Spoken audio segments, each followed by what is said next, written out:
ज्ञान का प्रकाश। नालंदा का परिचय। नालंदा विश्वविद्यालय भारत के समृद्ध बौद्धिक इतिहास का प्रमाण है। 5वीं से 12वीं शताब्दी तक सक्रिय यह प्राचीन शिक्षा केंद्र सिर्फ एक यूनिवर्सिटी से कहीं बढ़कर था। यह ज्ञान का प्रकाश स्तंभ था जो दुनिया भर के विद्वानों और छात्रों को आकर्षित करता था। नालंदा की कहानी शाही संरक्षण, शैक्षणिक कठोरता और सांस्कृतिक आदान प्रदान की कहानी है। यह एक ऐसी कहानी है जो आज भी प्रेरित करती है। आधुनिक बिहार भारत में स्थित यूनिवर्सिटी के खंडहर इसके गौरवशाली अतीत की झलक पेश करते हैं। वो उस समय की कहानी कहते हैं जब नालंदा बौद्धिक चर्चा और वाद विवाद का एक संपन्न केंद्र था। यह ऐसे नालंदा विश्वविद्यालय के इतिहास, इसकी स्थापना, विकास, संरचना और अंतिम पतन की पड़ताल करता है।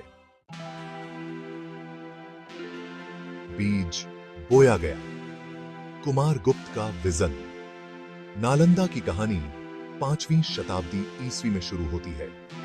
कला और शिक्षा के संरक्षक के रूप में विख्यात गुप्त वंश के सम्राट कुमार गुप्त प्रथम ने एक ऐसे शिक्षा केंद्र की कल्पना की जो किसी और से अलग हो।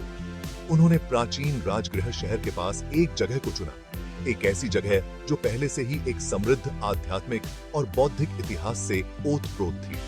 कुमार गुप्त प्रथम ने नालंदा की स्थापना एक महाविहार के रूप में की जो बौद्ध अध्ययन के लिए समर्पित एक महान मठ था। उन्होंने प्राचीन दुनिया के सबसे प्रसिद्ध शिक्षा केंद्रों में से एक की नींव रखी। उनके उत्तराधिकारियों ने उनकी विरासत को जारी रखा, यूनिवर्सिटी का विस्तार किया और इसे उदार अनुदानों से संपन्न किया। शाही संरक्षण सीखने की जगह का पोषण। नालंदा लगातार शासकों, विशेष रूप से गुप्त और पाल वंशों के संरक्षण में फला फूला।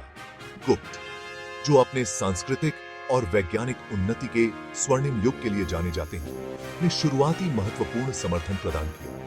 वे एक समृद्ध साम्राज्य की आधारशिला के रूप में ज्ञान के महत्व को समझते थे। बाद में बौद्ध धर्म के उत्साही संरक्षक पाल राजाओं ने नालंदा को और भी अधिक ऊंचाइयों पर पहुंचाया। उन्होंने नई इमारतों को वित्त पोषित किया, पुस्तकालय का विस्तार किया और प्रसिद्ध विद्वानों को पढ़ाने के लिए आमंत्रित किया।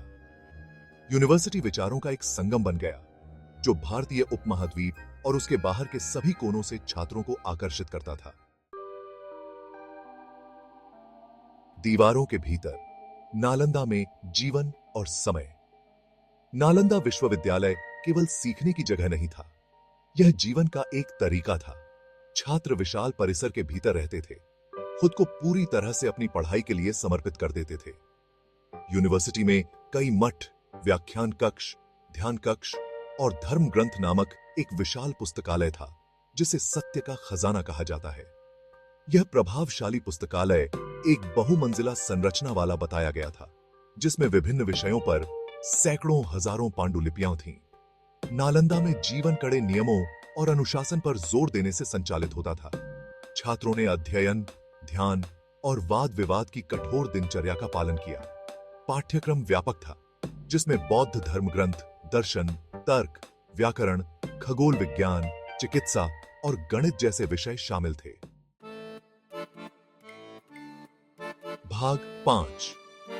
एक वैश्विक कक्षा। दूर से विद्वानों को आकर्षित करना।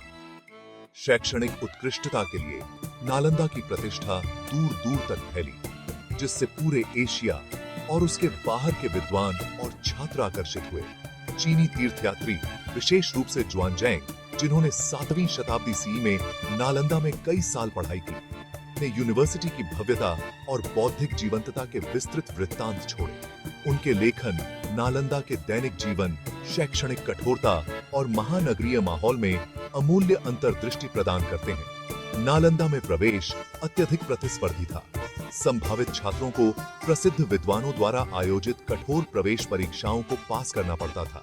केवल सबसे अधिक बौद्धिक रूप से प्रतिभाशाली लोगों का चयन किया गया था जो यूनिवर्सिटी के पवित्र हॉल के भीतर छात्रवृत्ति के एक उच्च स्तर को सुनिश्चित करते थे। भाग 6। एक प्रतीक का पतन। बख्तियार खिलजी का आक्रमण। 12वीं शताब्दी सी ने नालंदा के इतिहास में एक काले दौर को चिह्नित किया। 1193 सी में भारत पर इस्लामी आक्रमण का नेतृत्व करने वाले एक तुर्क सैन्य सेनापति बख्तियार खिलजी ने यूनिवर्सिटी पर हमला किया और उसे नष्ट कर दिया। पुस्तकालय का विनाश विशेष रूप से विनाशकारी था। ऐसा कहा जाता है कि पुस्तकालय महीनों तक जलता रहा, जिसके परिणाम स्वरूप ज्ञान का एक अथाह नुकसान हुआ। खिलजी के आक्रमण ने एक युग का अंत कर दिया, जिससे नालंदा अस्पष्टता में डूब गया। कभी सीखने का संपन्न केंद्र खंडहर में तब्दील हो गया, जो असहिष्णुता और विजय की विनाशकारी शक्ति की एक कठोर याद दिलाता है। भाग 7, अतीत का पता लगाना, नालंदा को फिर से खोजना। सदियां बीत गईं और नालंदा पृथ्वी और उपेक्षा की परतों के नीचे दब गया। यह केवल 19वीं शताब्दी में था कि इस महान यूनिवर्सिटी के खंडहरों को ब्रिटिश पुरातत्वविदों द्वारा फिर से खोजा गया था। खुदाई शुरू हुई।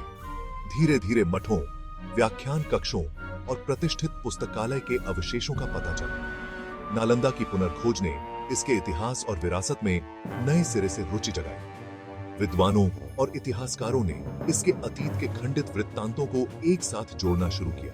पुरातात्विक साक्ष्य, प्राचीन ग्रंथों और यात्री के वृत्तांतों से चित्रण किया।